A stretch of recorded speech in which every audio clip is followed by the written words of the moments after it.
Hello YouTube, I'm here to do my week 37 pregnancy vlog. I am 37 weeks and 5 days pregnant or 4 days pregnant. I always do that. I don't think about it until I turn the camera on. So anyway, I had a doctor's appointment today. It's been 1 week since my last appointment, so I am going weekly now until the end. So that's exciting.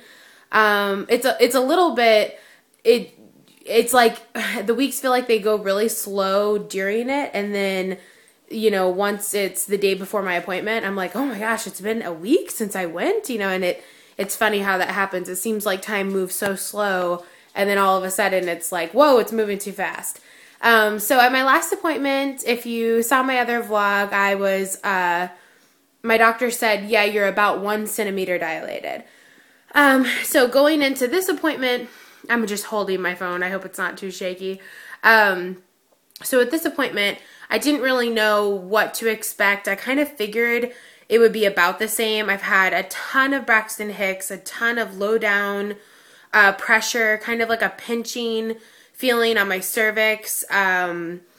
Just all kinds of, I've been more uncomfortable in this past week than any week so far. So I assume that's going to be how it's going to continue to go, which is unfortunate, but I do remember that with my first pregnancy. So anyway, okay, so back to the point. I went to the doctor's office, and he checked me, and he was like, yeah, what were you last week, about a 1? And I was like, yeah. And he was like, yeah, you're about the same.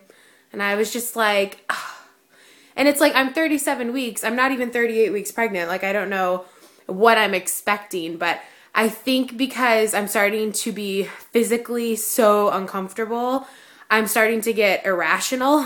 Like, I wanted to be further dilated and think she's coming really soon. But really, if I was, and if she does come really soon or whatever, that would be great. But there's no reason for that. So anyway, I think I'm, like I said, losing some of my reasoning because I'm so uncomfortable.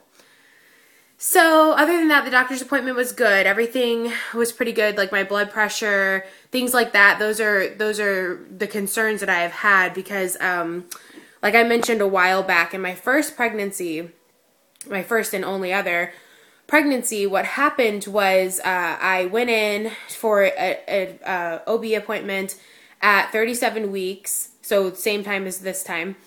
And my blood pressure was high for the first time in my whole pregnancy, and it was really high. And I had protein in my urine. I was slightly swollen. And they were like, hey, we have to induce you. And they ended up inducing me I think it was 3 or 4 days later. I can't remember why it wasn't just that day or the next day. But where was it? What else was going on? Yeah, so I kind of went into this appointment thinking, okay, I'm at that point again now in this second pregnancy, and just kind of wondered if that would be a problem or not. So my blood pressure is not a problem so far. It's still normal. All of a sudden I'm like, what does my hair look like while I'm recording this? I did not put any effort into this. Look, I'm over it.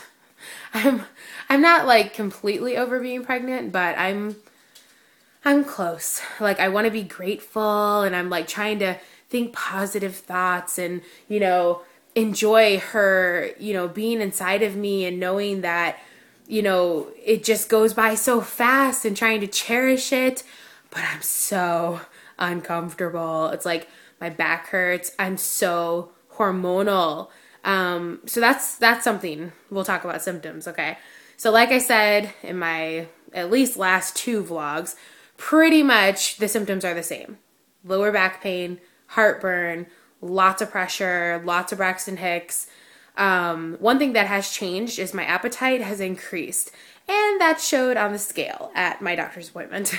I gained 2 pounds since last week, where before I was barely gaining, I think the most I gained was a pound or a pound and a half in a week. And then it was 2.5 pounds even in 1 week or something like that. So that kind of stinks. But I don't, whatever. So there's that. What else was I going to say?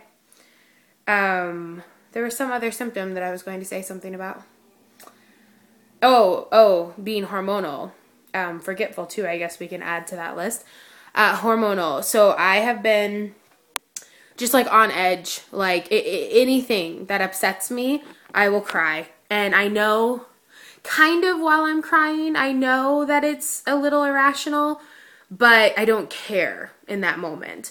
My husband is super sweet and he's very supportive, and we have no need to explain. We have a good relationship. We don't fight a lot is what I'm trying to say. And we have argued more in the past like 5 days than like the past 3 months or 4 months, and just over things that do not matter. Like they just don't matter. And I just get really upset and really sensitive. And then after we, have whatever little, disagreement that we have, then I kind of think, I don't think I'm 100% wrong, but I start to realize like the way I reacted is not how I would usually react. So I kind of feel bad for him, but then at the same time, it's like, I feel like he's not going through anything. I'm going through all this stuff, and, he just has to deal with it a little bit, and I'll try to control it as much as I can. But yeah, so I have cried at least 3 times in the past week, and only one time I can say was actually something where like I still, in my rational state of mind, like now, I can still say, yeah, I get why I cried about that. But other than that, no. What else is going on? I'm doing a nursery tour, so that's exciting. So that should be up in the next couple days. Our nursery is like really just very simple. One thing I'm looking at right now, the reason I thought of saying that is I'll show you kind of the setup in our room. I guess, I wish it was easier to just turn this around. But, excuse me, here's our bed here. Let me back up so you can actually see. Yeah, so this is our bed. It's, a king size bed.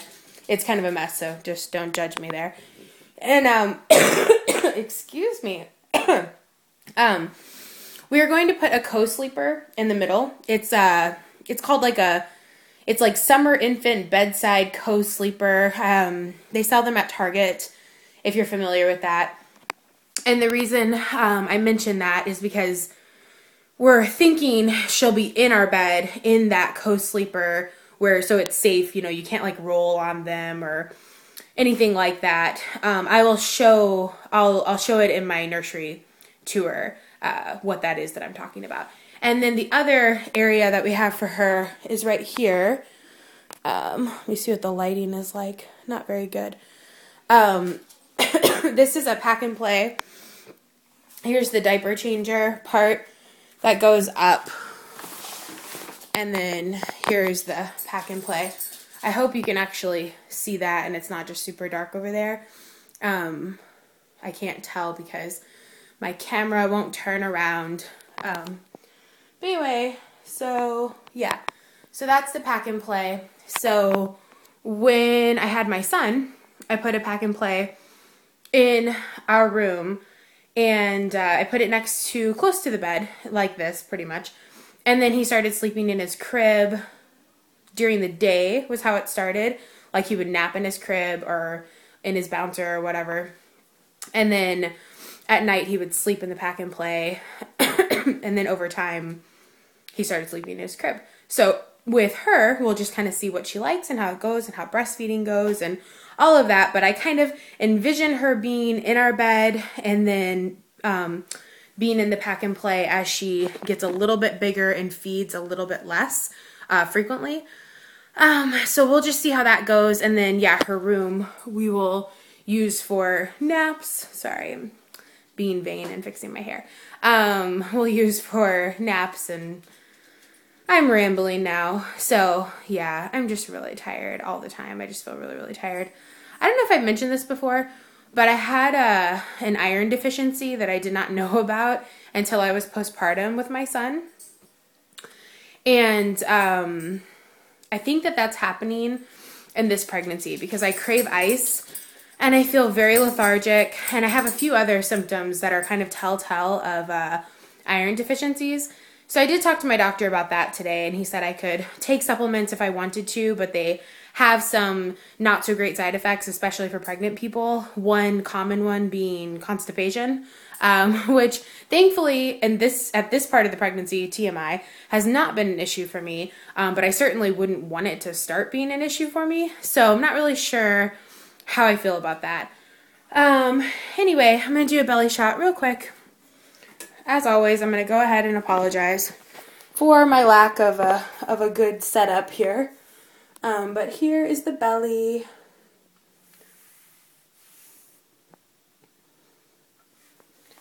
And from the other side, I don't know, my mirror is kind of dirty. There she is. So I'm just getting anxious. I'm really excited to meet her. I'm getting more nervous about labor and delivery. I don't really know what to think about it all, you know? Like, it's like, I know she's coming. I'm so excited. I can't believe I'm going to have a daughter. I feel so blessed. I just feel so lucky.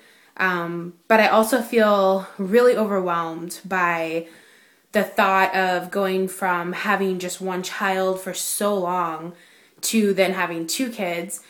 And my labor and delivery was really tough with my son. And so I have a lot of fears, I guess, about that, you know, being tough with her. I don't know. So I'm rambling, and this is a really long video. So if you're still listening to me, thank you. You're very kind. And I'll see you next week. And hopefully I'll have a nursery tour up before my next pregnancy vlog. So thanks again for watching. Bye.